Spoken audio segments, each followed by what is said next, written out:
तो चौथा नंबर में कह रहा है यूक्लिड विभाजन परिमेयिका का प्रयोग करके दर्शाइए कि किसी धनात्मक पूर्णांक का वर्ग किसी पूर्णांक m के लिए, किसके लिए, m के लिए 3m या 3m+1 के रूप का होता है। फिर नीचे संकेत में लिखा है यह मान लीजिए कि x कोई धनात्मक पूर्णांक है, तब यह 3q+1 या 3q+2 के रूप में लिखा जा सकता है। इसमें से प्रत्येक का वर्ग कीजिए और दर्शाइए कि इन वर्गों को 3m या 3m+1 के रूप में लिखा जा सकता है। यानी कि इसके पहले जो हम लोग 2 नंबर क्वेश्चन बनाए थे उसमें क्या लिखे थे हम लोग, पूर्णांक को हम लोग ए न माने थे, ठीक है, पूर्णांक को ए माने थे। इसमें बोल रहा है कि पूर्णांक को क्या मान लेना है, एक्स मान लेना है। वो ऑटोमेटिक जाएगा एम पे खत्म हो जाएगा। हाँ, संकेत में नीचे दिया है, अगर मान लो एक्स नहीं भी मानेगा सब, अगर ए मान लेगा सब तब भी बात वही होगा। कुछ भी एबीसीडी हम लोग मान सकते हैं। देखो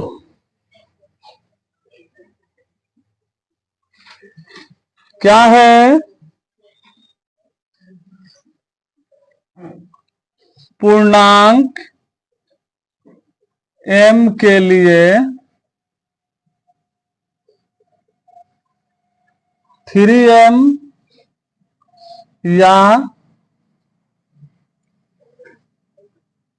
3m+1 के रूप में हम लोगों को देखना है। ठीक है, ये भी क्वेश्चन बिल्कुल उसी तरह है। इसमें लेकिन क्या करना है, किसी धनात्मक पूर्णांक का वर्ग इसमें देखना है ना, क्या देखना है, वर्ग। ठीक है, तो देखो सबसे पहले हम लोग यहाँ पे क्या करेंगे, हम लोग लिखेंगे बिल्कुल उसी तरह, माना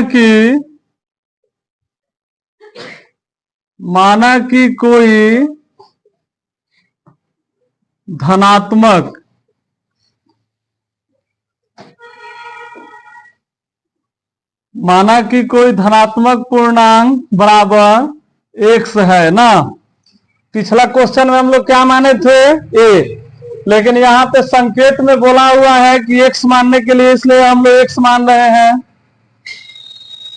देखो फिर इसमें आगे हम लोग को क्या करना है, जब यहाँ पे एक्स हो गया तो हम लोग क्या लिखेंगे, माना कि कोई धनात्मक पूर्णांक बराबर एक्स है, जहां एक्स बराबर, यानी कि एक्स बराबर इसमें भाजक कितना है, 3 से ना भाग दिया है, 3 के पहाड़ा पड़ा है m बार में, तो इसको शेष कितना आया है, 1। 3 के पहाड़ा m बार पड़ा है तो शेष कितना आया है, 0। तो हम लोग मान लिए कि कोई धनात्मक पूर्णांक x है, जहां x बराबर क्या है, 3q+r है।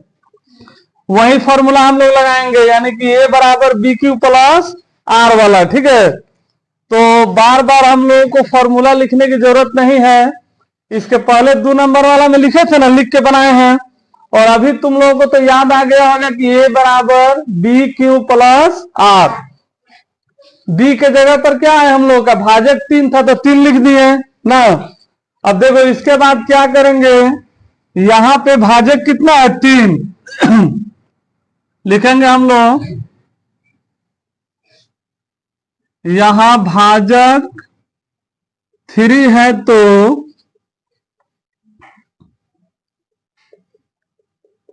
संभावित शेषफल बराबर, या संभावित शेषफल, देखो यहां भाजक 3 है तो संभावित शेषफल 0, 1, 2 होगा, क्योंकि 3 पे तो जाएगा तो कटिए ना जाएगा। जैसे मान लो हम लोग 3 से भागा दे रहे हैं 3 में, तो 3 एकम 3 कट गया। फिर 3 से भागा दे रहे हैं 4 में, 3 एकम 3, एक शेष। 3 से मान लो 5 में भागा दे रहे हैं, 3 एकम 3, 2 शेष। फिर मान लो 6 में भागा देंगे तो 3 दूनी 6, 0 आ गया। तो इसीलिए जब हम लोग 3 जब भाजक रहेगा तो संभावित शेषफल 0, 1 या 2 होगा। बिल्कुल जिस तरह 2 नंबर क्वेश्चन में बनाया सब वही ना काम किया है। अब देखो, लेकिन इसमें क्या बोल दिया है, वर्ग। उसमें तो वर्ग नहीं ना बोला था, यानी कि वर्ग का मतलब हो गया इसमें हम लोग को स्क्वायर करके देखना है। ठीक है, देखो हम लोग लिखेंगे r बराबर 0 लेने पर, r का मतलब क्या है, शेषफल। उसमें हम लोग पूरा संभावित शेषफल एक ही बार रख दिए हैं, क्योंकि कुछ तो करना था नहीं, लेकिन यहां पे अभी कुछ करना है। क्या करना है, वर्ग करना है। r बराबर 0 लेने पर तो हम लोग का जो क्वेश्चन है x बराबर 3q प्लस 0। दूसरे नंबर क्वेश्चन बताए हैं कि हम लोग 0 लिखे या नहीं लिखे, कोई फर्क पड़ेगा नहीं पड़ेगा। अब क्या करना है, वर्ग करना है। लिखेंगे हम लोग दोनों तरफ वर्ग करने पर, तो इधर स्क्वायर कर दिए, इधर स्क्वायर कर दिए। अब x को 2 बार पढ़ना पड़ेंगे तो क्या हो जाएगा, स्क्वायर ना होगा। अब 3 को 2 बार पढ़ना पड़ेंगे तो कितना हो जाएगा, 9q स्क्वायर। अब ध्यान से देखो, इसमें से हम लोग अब क्या करेंगे, 3 कॉमन ले लेंगे, तो 3 तिहाई 9, यहां बच गया क्यू स्क्वायर। ठीक है, अब यही 3q स्क्वायर के बदला में हम लोग क्या लिखेंगे, m लिखेंगे, क्योंकि वो संकेत में बोला था ना कि जो q होगा वो m में चेंज हो जाएगा। तो यहाँ पे जब हम लोग कॉमन ले लेंगे तो कॉमन लेने के बाद में क्या करेंगे, 3 और पूरा के बदला में m लिख देंगे, और m लिखेंगे, लेकिन इसका रीजन बताएंगे, क्योंकि हम लोग 3q स्क्वायर के बदला में क्या लिखे हैं, m लिखे हैं। ठीक है, तो देखो वो तो मिल गया हम लोग को 3m। और फिर r बराबर हम लोग क्या लेंगे,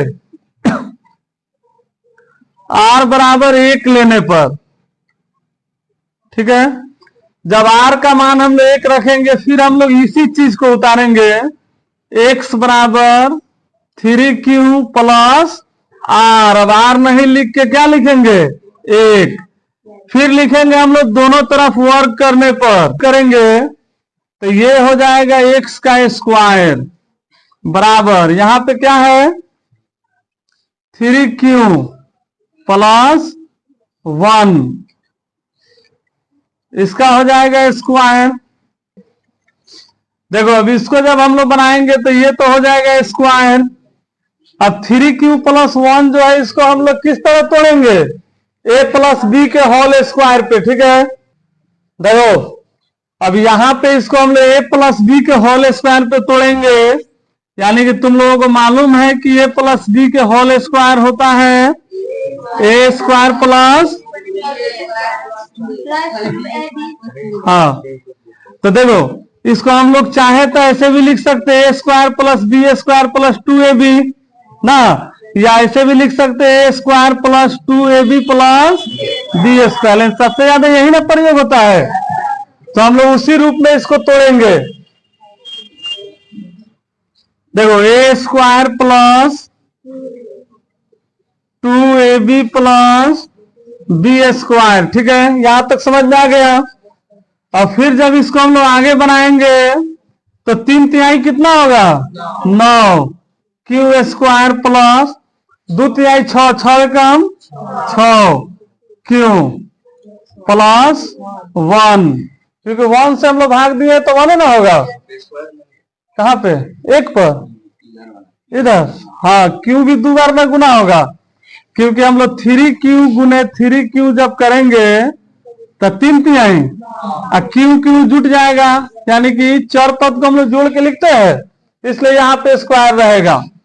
अब देखो इसके बाद हम लोग क्या करेंगे, स्क्वायर बराबर, इधर से हम लोग 3 कॉमन ले सकते हैं, जब हम लोग 3 कॉमन लेंगे तो 3 तिहाई 9 क्यू स्क्वायर इसी तरह बच जाएगा, 3 दूनी 6 2q बच जाएगा, और 1 तो 3 के पहाड़ा में आएगा नहीं, तो ये प्लस 1 इसी तरह बच जाएगा। अब ये पूरा के बदला में हम लोग क्या लिख देंगे, m लिख देंगे, पूरा के बदला में m लिख दिए, और ये प्लस 1 जो है इसी तरह उतर गया। लेकिन यहाँ पे इसको हम लोग बताएंगे कि 3q² प्लस 2q बराबर क्या लिखे हैं m। तो देखो तो जब हम लोग r बराबर 0 लिए तो 3m मिल गया, फिर r बराबर 1 लिए तो हम लोग क्या मिल गया 3m प्लस 1। तो दुइये को ना हम लोग को सिद्ध करना था, तो r बराबर 2 लेकर तो बनाने की जरूरत नहीं है क्योंकि आंसर हम लोग दुइये को में आ गया। तो हम लोग यहां पे लिखेंगे हाँ कोई पूर्णांक m के लिए 3m या 3m प्लस 1 के रूप का होता है। चलो नोट करो सब।